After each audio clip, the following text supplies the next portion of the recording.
Hydrocarbon vision 2030 এই লক্ষ্যত উপনীত হ'বৰ বাবে আজি উত্তৰ পূৰ্বাঞ্চলত মাননীয় প্ৰধানমন্ত্ৰী ডাঙৰীয়াই প্ৰতিখন ৰাজ্যকে এটি সুবৰ্ণ সুযোগ দিছে আৰু এই সেক্টৰত যিমানখিনি আমাৰ এনাৰ্জি আছে যিমান পটেনশিয়ালিটি আছে আৰু যিমান ৰিজাৰ্ভ আছে নেচাৰেল গেছেই হওক বা আমাৰ ক্ৰুডেই হওক বা অন্যান্য খনিজজাত ইয়াত সম্পদ এই সকলোবিলাকক সঠিক পৰিকল্পনা প্ৰস্তুত কৰি ইয়াক সঠিকভাৱে এক্সপ্লোৰ কৰি আগন্তুক দিনত আমাৰ উন্নয়নৰ যাত্ৰাত এটা অগ্ৰণী ভূমিকা গ্ৰহণ কৰাৰ তেখেতে লক্ষ্য স্থিৰ কৰিছে গতিকে 2020 হাইড্ৰ'কাৰ্বনৰ যিটো ভিজন প্লেন হেতুত আমি অতি আন্তৰিকতাৰে আমাৰ কাৰ্যসূচীত ইয়াক প্ৰাধান্য দিব লাগিব মান্যতা দিব লাগিব আৰু আমি অসম চৰকাৰৰ তৰফৰ পৰাও আমি advantage Assam global investor summit 2018 3 আৰু 4 ফেব্ৰুৱাৰী দুদিনীয়া কাৰ্যসূচীয়ে গুৱাহাটীৰ বুকুত প্ৰথমবাৰৰ বাবে এনেধৰণে আন্তঃৰাষ্ট্ৰীয় পৰ্যায়ত বিনিয়োগ সন্দৰ্ভত অনুষ্ঠিত হোৱা সেই সন্মিলনত মাননীয় প্ৰধানমন্ত্ৰী ডাঙৰীয়া আহি আৰু 22খন ৰাষ্ট্ৰৰ প্ৰতিনিধিৰ সন্মুখত আৰু ভাৰতবৰ্ষৰ উদ্যোগ জগতৰ যিবিলাক ধ্ৰুৱতৰা বুলি গণ্য কৰা হয় নক্ষত্ৰ বুলি গণ্য কৰা হয় সেইবিলাকৰ উপস্থিতিত তেখেতে সুস্পষ্টভাৱে কৈছে যে আমাৰ অসম তথা উত্তৰ পূৰ্বাঞ্চলত ইমান শক্তি মজুদ আছে ইয়াক আমি আৱিষ্কাৰ কৰাৰ ক্ষেত্ৰত সঠিকভাৱে অগ্ৰসৰ হ'ব লাগিব আৰু যেহেতুকে বিজ্ঞানৰ প্ৰযুক্তিৰ যুগ এই যুগত আমি বিজ্ঞানৰ প্ৰযুক্তিৰ আশ্ৰয় লৈ আমি সঠিক পদ্ধতিৰে ইনোভেশন ইনকিউবেশন এইবিলাক আমাৰ সঠিক উন্নত পদ্ধতিৰে আমি ইয়াক আৱিষ্কাৰ কৰি পেলাই আমাৰ উন্নয়নৰ যাত্ৰা সুস্পষ্ট কৰি তুলিব লাগিব সেইবাবে তেখেতে সেই বিশ্বাসেৰে এই কথা ব্যক্ত কৰিছিল যে এতিয়া উত্তৰ পূৰ্বাঞ্চলৰ প্ৰতিখন ৰাজ্যই এই সন্দৰ্ভত বিশেষ উদ্যোগ হাতত লওক মই অইল ইণ্ডিয়া লিমিটেডক ধন্যবাদ জনাইছোঁ তেখেতসকলে জন্মলগ্নৰে পৰা উত্তৰ পূৰ্বাঞ্চলত থকা শক্তিৰ সন্দৰ্ভত উমান পাবৰ বাবে বহু বিজ্ঞানসন্মতভাৱে নতুন নতুন প্ৰযুক্তি প্ৰয়োগ কৰি পেলাই এই ক্ষেত্ৰত তেখেতসকলে যাত্ৰাটোত অত্যন্ত সিনচিয়াৰিটি আৰু dedication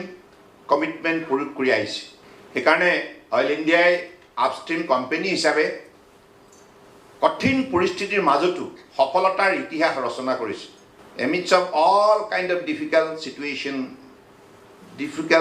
of challenges and different kind of environment even then they have been successful in exploring the area where the availability of natural gases and crude is discovered.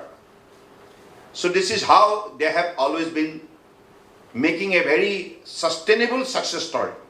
This is a golden opportunity for Assam Hydrocarbon and Energy Company Limited.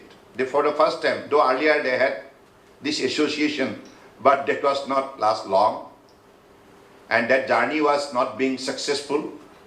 And now I believe this is a good beginning. And Mr. Ji, along with his colleague from Oil India Limited, they have been very much sincerely putting their effort to associate with this Assam government public sector company, so that in the near future, हमारा पास जो भी है, we can work together to explore it, to discover it, to bring it to the limelight for future proper application of our speedy growth. মই বিশ্বাস ৰাখিছোঁ যে এই কামত নিশ্চিতভাৱে আমাৰ তৰফৰ পৰা নিষ্ঠাৰে ইয়াত সহযোগ কৰা হ'ব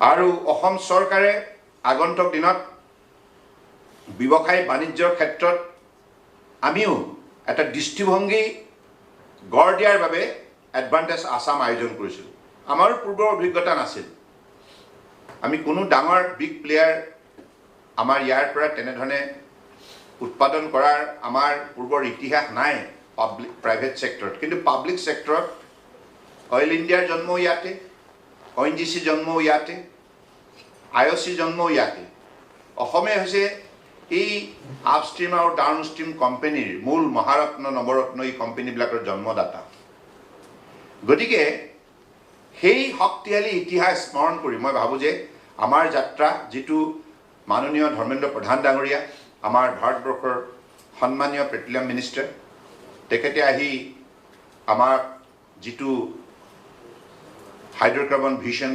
2030 ইয়াত সম্পূৰ্ণ ৰূপে আগন্তুক দিনত কোনটো সেক্টৰত কেনেধৰণে ভাৰত চৰকাৰে ব্যয় কৰিব এই সন্দৰ্ভত যেতিয়া অসম তথা উত্তৰ পূৰ্বাঞ্চল আয়োগৰ অৱগত কৰিলে তেতিয়াই প্ৰায় মানুহৰ মাজত এটি সচেতনতা গঢ় লৈ উঠাৰ আমি ইংগিত পাইছোঁ আৰু আমি অসম চৰকাৰ তৰফৰ পৰা ভৱিষ্যতৰ দিনত অসমৰ বুকুত থকা সম্পদ সম্ভাৱনা শক্তি কেনেধৰণে উজ্জীৱিত কৰিব পাৰি কেনেধৰণে এই খণ্ডত যুৱ শক্তিক প্ৰয়োগ কৰিব পাৰি মডাৰ্ণ টেকনলজি প্ৰয়োগ কৰিব পাৰি আৰু আমাৰ উৎপাদনটো বঢ়াই উপাৰ্জন বৃদ্ধি কৰিব পাৰি গতিকে এতিয়া আপোনালোকে শুনি ভাল পাব পাব্লিক সেক্টৰ আৰু প্ৰাইভেট সেক্টৰত এডভান্টেজ আসাম অনুষ্ঠিত হোৱাৰ পৰৱৰ্তী সময়ত যদিওবা মানুহে সন্দেহ প্ৰকাশ কৰিছিল একো নহ'ব কাৰণ পূৰ্বৰ বহুত কেইখন ৰাজ্যই গ্লোবেল ইনভেষ্টৰ সামিট কৰাৰ পাছত তেওঁলোকৰ যিখিনি তিক্ত অভিজ্ঞতা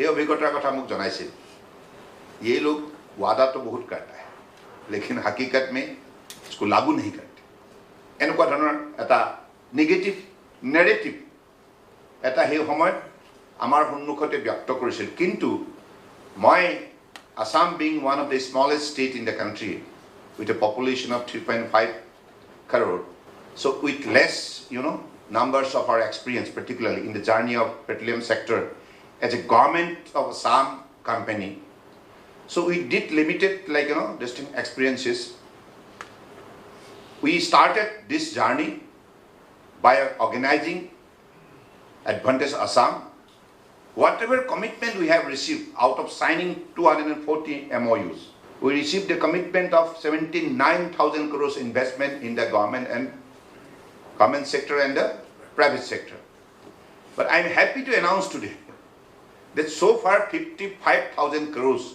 has been put into right perspective. How, sometimes when you initiate something with honesty and dedication and sincerity and commitment, with discipline, I believe everything is possible. So now Oil India, what I mean to say, Oil India will have to play a very, very important part in the entire Northeast to make this particular vision a reality of happening in the entire Northeast. Vision 2030. Because you have your experiences, you have your manpower, you have your machinery, you have your lot of resources. So with this powerful network, powerful existence of your different competent component of ability, guts, courage, determination, I believe in the near future, in this sector, Oil India can play a pivotal role. This is what I sincerely appeal all of you, particularly Mr. Ji, you have your vision and our managing director from Numaligarh Refinery, he has also been very successfully delivering his service. During his time, he has been successful bringing 23,000 crores plus 1,500 crores.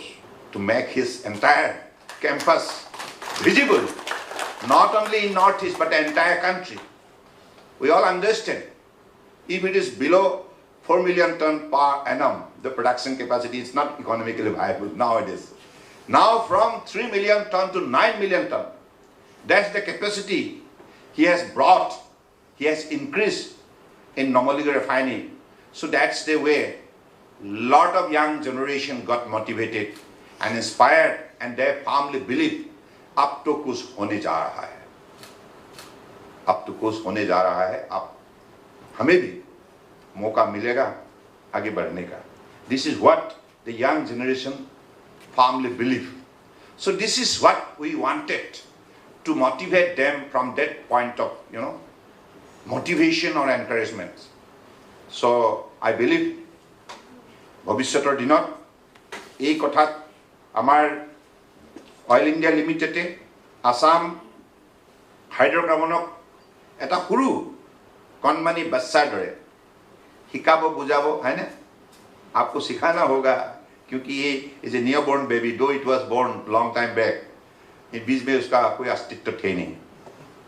अब फिर से उजागर उनको किया गया है, उजागर करके आपकी गोद में उसको सौंपा गया है. आप उसको ही बड़ा करना होगा. You will have to take care of this baby, newborn baby, है ना? क्या बोलता है दुबे जी? सही बोला है ना? तो फिर से उजागर करना होगा, फिर से लालन पालन करना होगा, स्नेह प्यार मोहब्बत देना होगा, ताकि अगली दिनों में तरक्की कर पाए. So this is how we'll have to develop the association of working together, the relationship of our chemistry of hard-working ability of our proceeding together to make this particular vision 2030 a reality in our life. Thank you so much. আৰু মই বাকী মন্ত্ৰীকো ধন্যবাদ জনাইছোঁ, ভাস্কৰজীকো ধন্যবাদ জনাইছোঁ, পুনাকন বৰুৱা, ডুবিজি সকলোৱে বহুত দিনৰ পৰা লাগি আছিল. আৰু মই ভাবোঁ যে মই সদায় কওঁ, like exploration business is like a gambling, isn't it? It's like a gambling. कभी एक बूंद तेल नहीं निकाल सकते, कभी कभी नहीं हो सकता है कि नहीं? ऐसा होता है ना, कभी कभी 1 स्टैंडर्ड क्यूबिक मीटर भी गैस नहीं मिल सकते हैं.